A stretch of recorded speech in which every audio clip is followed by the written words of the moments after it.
एक बहुत पुराना हमने सुना था कि चूल्हे के अंदर यदि एक छोटी सी भी चिंगारी रह जाती है, हवा लगते ही वो अग्नि हो जाती है।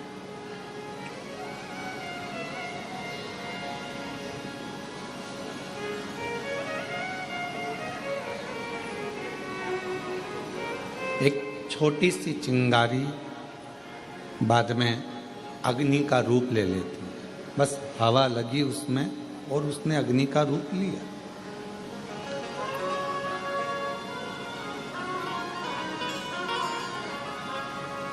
जैसे भट्टी में, चूल्हे में एक छोटी सी अग्नि रखी रहती है जिससे वो कभी भी प्रज्वलित कर ली जाए।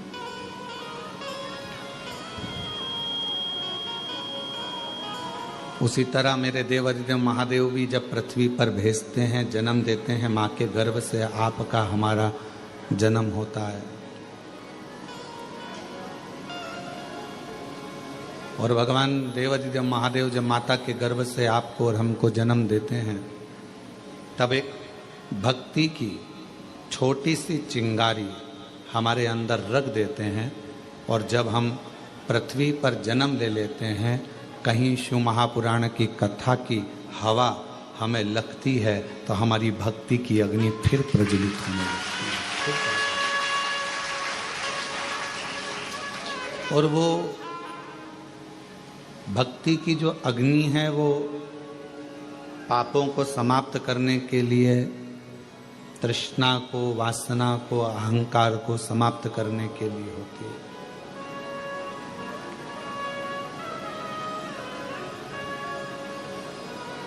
यहाँ बैठकर आप कंकर शंकर का पूजन करें, 108 बैठकर 108 बार श्री शिवाय नमस्तुभ्यम का जाप करें।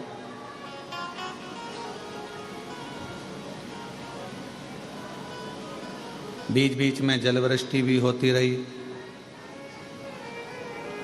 भजन करते रहे, स्मरण करते रहे, नाम जाप करते रहे। और फिर साथ में भगवान शंकर की कृपा से, करुणा से, उनकी उदारता से ये शिव महापुराण की कथा श्रवण करने को मिल गई।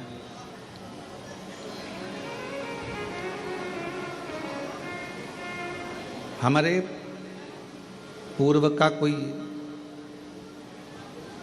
प्रारब्ध होगा जिस प्रारब्ध के कारण हमको ये सब मिल रहा है। पूर्व का कोई प्रारब्ध होगा, कोई अच्छा कर्म होगा जिसके कारण बस हमें सनातन धर्म में जन्म मिला, भारत वतन मिला और भगवान देवाधिदेव महादेव की कथा मिली। ये हमारे पूर्व का कोई अच्छा कर्म है।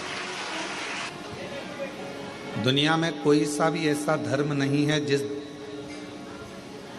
दुनिया में कोई सा भी ऐसा एक मजहब नहीं है जिसमें पत्थर को भी पूज कर परमात्मा बना दिया जाता।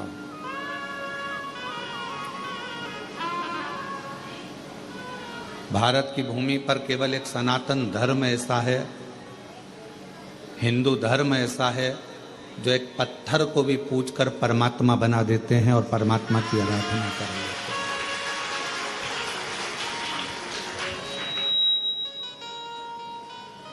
कोई किसी मजहब में, किसी भी मजहब में परमात्मा की पूजन कर कर, एक कंकर की पूजन कर कर, एक पाषाण की पूजन कर कर उसमें परमात्मा कैसे देखें? ये बल किसी में भी नहीं।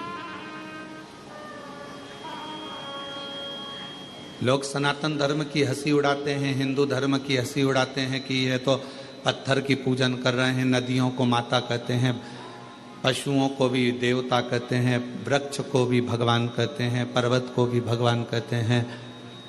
दुनिया के लोग सनातन धर्म की हंसी उड़ाते हैं। पर दुनिया के लोगों से हम कहें, हंसी ना उड़ाकर आप अपने खुद के मजहब को देखो और हमारे सनातन हिंदू धर्म को देखो। तुम्हारे मजहब में परमात्मा को कंकर से भी नहीं पूजा जाता, उसमें परमात्मा की प्राप्ति नहीं करी जाती। पर हम वो सनातनी हैं जो एक मिट्टी को भी अगर हाथ में उठा लेते हैं तो उसको भी माता कहकर सम्मान देकर उसको अपने मस्तक पर चढ़ा देते हैं। एक मिट्टी को। यहाँ दुनिया के लोग आते हैं, कंकर शंकर की भूमि पर पहुँचते हैं, कंकर बीनते हैं, पूजन करते हैं 5 कंकर की। एक कंकर अपने साथ में लेकर जाते हैं, 3 महीने में, 6 महीने में, साल भर में, जब भी वो इधर आते हैं वापिस छोड़ जाते हैं, फिर ले जाते हैं।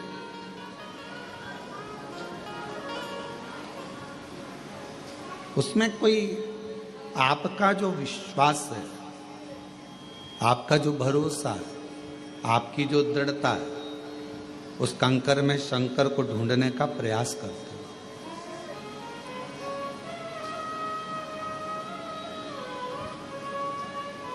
और मैंने तेरे ही भरोसे बाबा, तेरे ही भरोसे हवा भी उड़ती जावांगी बाबा।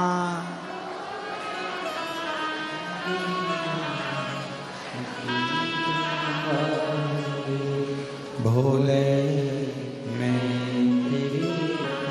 हवा भी उड़ती जावांगी बाबा, डोर हत्तो छड़ी नाम कटी जा।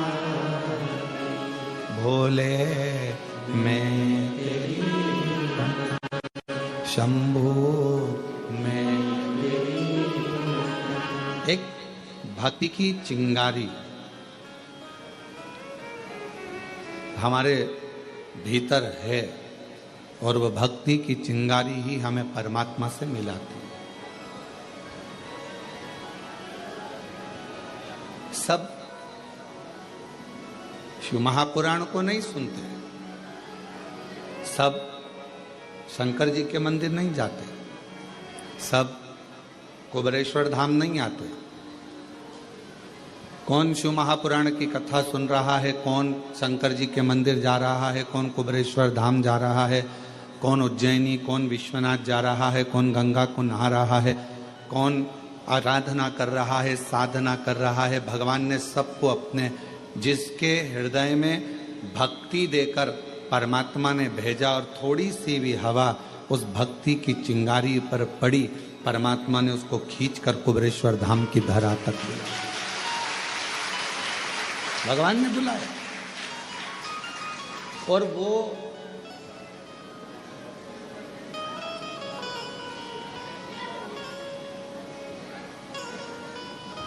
आपने अपने भांजे को फोन लगाया, भांजी को फोन लगाया, दीदी को फोन लगाया कि नहीं तुम्हें राखी पर आना पड़ेगा, राखी पर आना पड़ेगा। फोन लगाने से पहले तुमने, दीदी के आने के पहले तुमने तैयारी करी कि नहीं करी? जम के तो बोलो, करी ना। पत्नी ने पूछा क्यों? वो दीदी आने वाली है इंदौर वाली, वो जीजी आने वाली है झांसी वाली, ग्वालियर वाली, क्या दोगे उनको? वो दतिया से आएगी, वो वहाँ भोपाल से आएगी, वो इंदौर से, उसको क्या दोगे? मैंने विचार कर लिया है, उसको 1000 रुपये का लिफाफा दे देंगे, भांजा भांजी को 500 रुपये दे देंगे और दामाद आएंगे तो उनको कपड़े दिला देंगे। मैं बाजार ले जाऊंगा, जीन्स टी शर्ट दिला लूंगा, मैं उनको वस्त्र दिला दूंगा। पर बुलाया उसके पहले तुमने व्यवस्था कर ली देने की। उसी तरह कुबेर भंडारी जिसको बुलाता है कुबेरेश्वर धाम पर, उसको देने की व्यवस्था पहले कर लेता है कि इसको मुझे क्या दे, मुझे क्या प्रदान करना है, मैं क्या दूंगा इसको। क्योंकि ये मेरे यहाँ आएगी और खाली अगर चली गई तो 10 जगह जाकर कहेगी हम तो कुबेरेश्वर धाम होकर आए थे, हम तो होकर आए, हमें बाबा ने दिया नहीं, हमको 3 महीने में वापिस जाना था, हमको दिया नहीं। उसके मन में भाव उत्पन्न हो।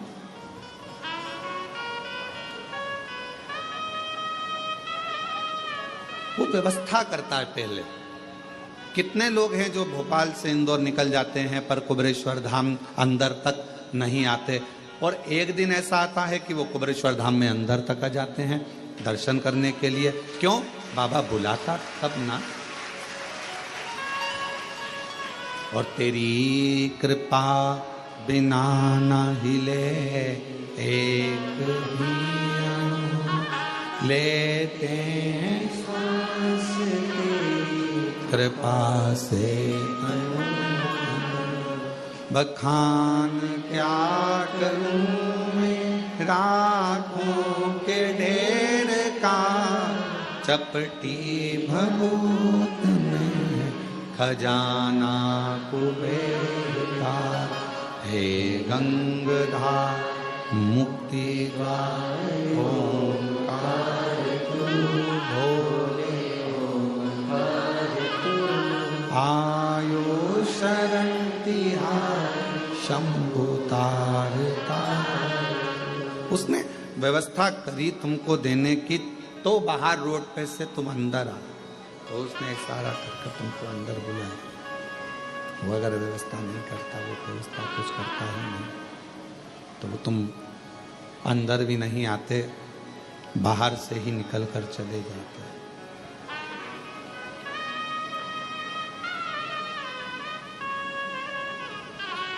जो आया पहुंचे, बाबा का दर्शन किया, जल चढ़ाया, 108 बार श्री शिवाय नमस्तुभ्यम कहा, कंकर शंकर पूजन करी, मंत्र जाप किया, नाम जाप किया, स्मरण किया। तो शिव त्रिकालदर्शी कैलाशी अविनाशी भगवान शंकर क्यों ना करें, कृपा क्यों ना करें।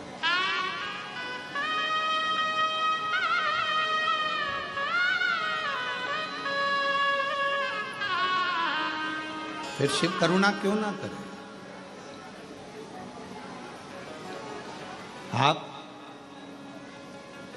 कहीं पर भी रहो, जहां तुम्हारी मर्जी पड़े वहां रहिए, घर में, दुकान पर, फैक्ट्री में, मकान में, सर्विस में, नौकरी में, जहां तुम्हारा मर्जी पड़े वहां रहो। कई माताएं कहती हैं, कई भाई कहते हैं कि हम मंदिर नहीं जा पाते क्योंकि हमारी कॉलोनी से मंदिर बहुत दूर है। कई लोग कहते हैं कि हमारी सोसाइटी में मंदिर नहीं है। कोई कहता है हम इतनी बड़ी सिटी में रहते हैं कि वहां मंदिर हमारे पास में लगता नहीं। कोई कहता है कि हमारे यहाँ मंदिर तो है पर मंदिर के अंदर जाने नहीं देते।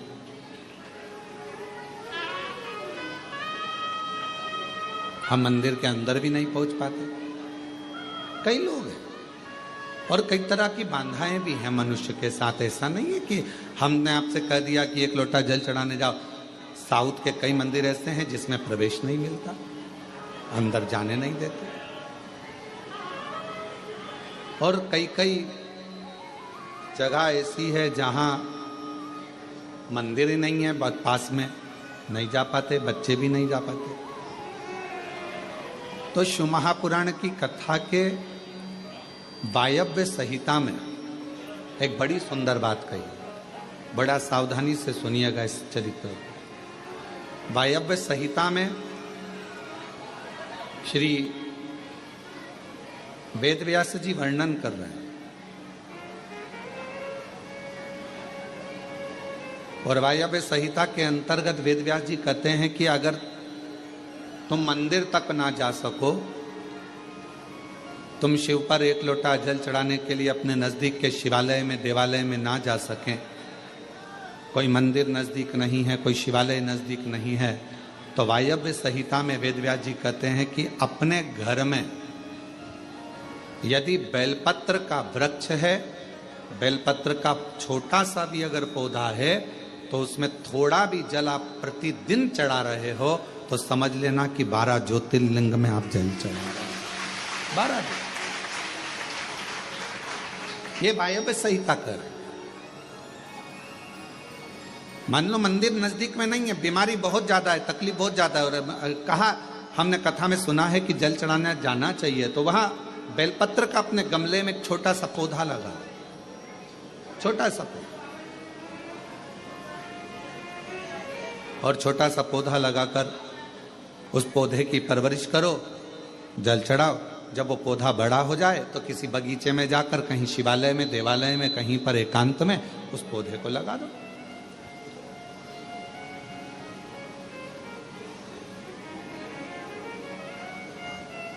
जैसे तुलसा जी को बड़ा कर कर तुलसा जी का मंगल विवाह शालिग्राम जी से होता है, देव उठनी एकादशी पर शालिग्राम बाबा के साथ मंगल विवाह किया जाता है, वैसे ही बेलपत्र के पौधे को बड़ा कर कर उसको भी शिव को समर्पित किया जाता है, भगवान शंकर को समर्पित किया जाता है।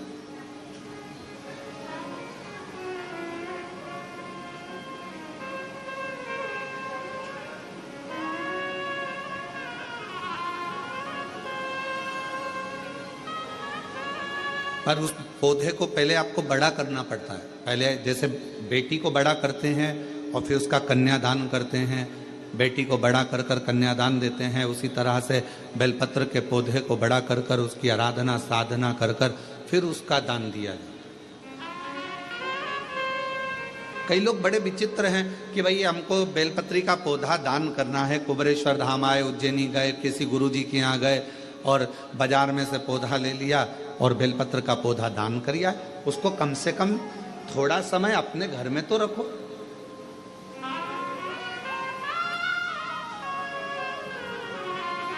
गौदान का नियम मालूम है आपको? कितना लोग जानते हैं गौदान के नियम को? गौदान का नियम होता है, कई लोग बेटी के विवाह में गाय दान करते हैं, कई लोग कोई शांत हो जाता है तो 12वें में 13वें में गाय दान करते हैं ना, गौदान करते। परदादा के लिए दान कर रहे हो, वो चले गए, शांत हो गए, उनके 12वें में, उनके 13वें में, उनके 1 महीने के बाद अगर आप दान कर रहे हो, 12वें 13वें में दे रहे हो, या कन्यादान बेटी का कर रहे हो उसमें गौदान कर रहे हो, या तुम्हारा मन हुआ का गौदान करना है हमारे पूर्वजों, तो पहले उस गाय बछड़े को अपने घर में रखकर उसकी सेवा करना पड़ेगी 1 रात्रि 2 रात्रि, उसके बाद गौदान करो। पहले उसकी सेवा तो करो।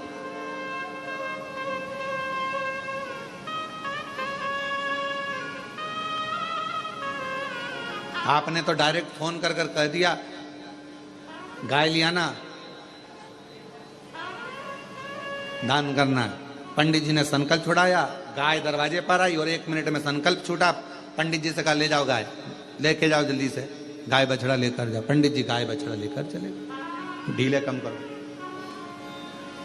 गाय बछड़ा पंडित जी लेकर चले। ये श्रेष्ठता नहीं। तुलसा जी का पौधा घर में रखकर उसको पोषित कर कर बड़ा कर कर फिर शालिग्राम भगवान से विवाह कर कर फिर दिया। बेलपत्र का पौधा पहले बड़ा कर कर अपने घर में थोड़ा सा, नहीं ज्यादा रख सकते तो 8 दिन 7 दिन 5 दिन 15 दिन 20 दिन 1 महीना 2 महीना 4 महीना 6 महीना जितना आपका रख सकते हो रखकर फिर किसी जगह पर लगाए। क्यों, क्या जरूरत है गुरुजी अपने घर में पौधे को रखकर फिर दान करना, अपने घर में पौधे को रखकर फिर कहीं लगवाना, अपने घर में पौधे को पहले परवरिश कर कर फिर कहीं उसको लगवाना? कारण क्या पड़ता है?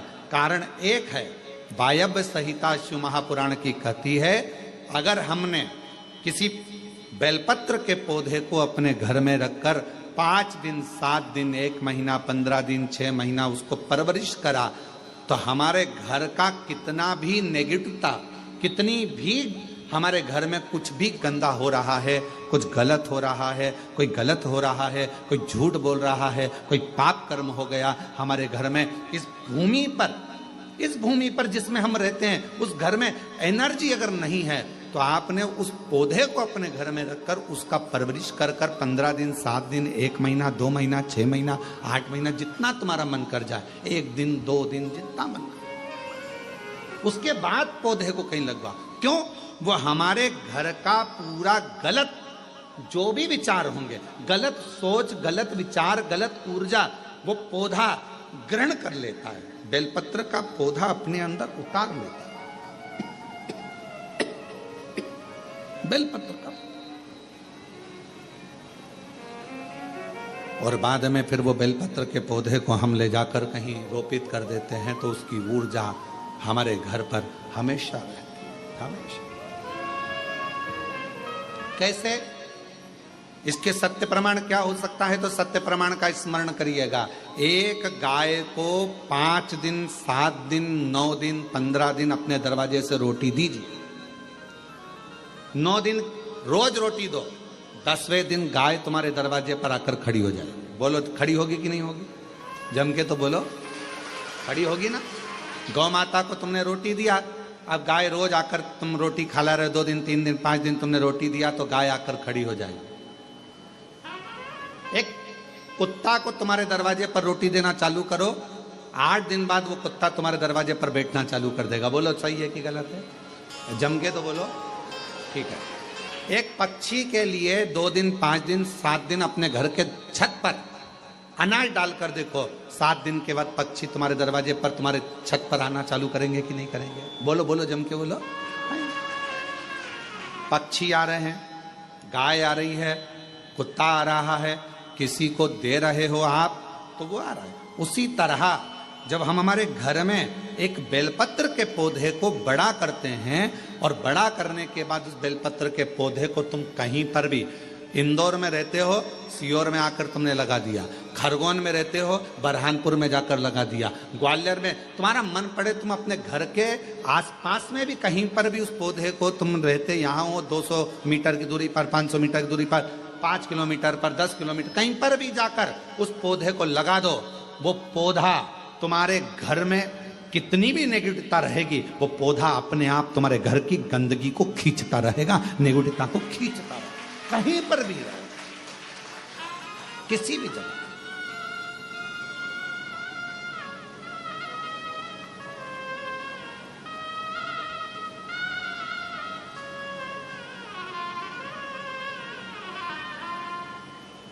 उस ऊर्जा को वो पौधा अपने पास की ऊर्जा को देता रहता है। और सरल भाषा में समझो, वायव्य संहिता को, व्यास जी महाराज द्वारा रचित शिव महापुराण की वायव्य संहिता और सरल भाषा में समझो। बेटी को शादी कर दिया, बेटी चली गई अमेरिका, ठीक है। अमेरिका में जाने के बाद, अमेरिका में पहुंचने के बाद बेटी को तुम्हारी याद आ रही कि नहीं आ रही है? जम के बोलो जरा। आ रही। तुम्हें बेटी की याद आ रही कि नहीं आ रही है? आ रही। याद आ गई तो वो कभी ना कभी तो तुमसे फोन पर बात करेगी, मम्मी कैसी हो, मैं पहुंच गई हूँ, अच्छे से हूँ, अभी कितनी बज रही है तुम्हारे इंडिया में, हमारे यहाँ तो ये टाइम हो रहा है। बेटी से बात करो उसकी, अर्थात वो अपनी ऊर्जा से तुम्हारी ऊर्जा की ओर अग्रसर। अपने घर में रखे हुए बेलपत्र के पौधे को अपन ने जो पाला है, जो अपने पौधे को पोषित किया है, बड़ा किया है, 6 महीना, 2 महीना, 15 दिन, 1 दिन, 8 दिन, जितना भी तुम रखे हो, उसके बाद तुम कहीं पर भी जाकर लगाओगे, तुम्हारे घर का जो गंदगी होगी, जो दुख होगा, जो तकलीफ होगी, वो पौधा उसको खींचते चले जाएगा और अपनी ऊर्जा देता चलेगा। अपनी एक बेलपत्र में कितना बल है, कितना, एक बेलपत्र की ऊर्जा में कितना बल है। एक पत्र है, अच्छा है, देखिए।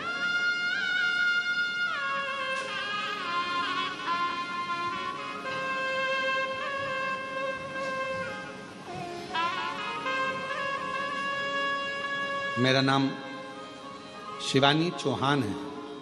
मैं रहने वाली निवासी मनासा जिला देवास से आई हूँ। मनासा जिला देवास से आई हूँ। कहीं बैठी हो तो पीछे से आकर बेलपत्र प्राप्त कर सकती हूँ।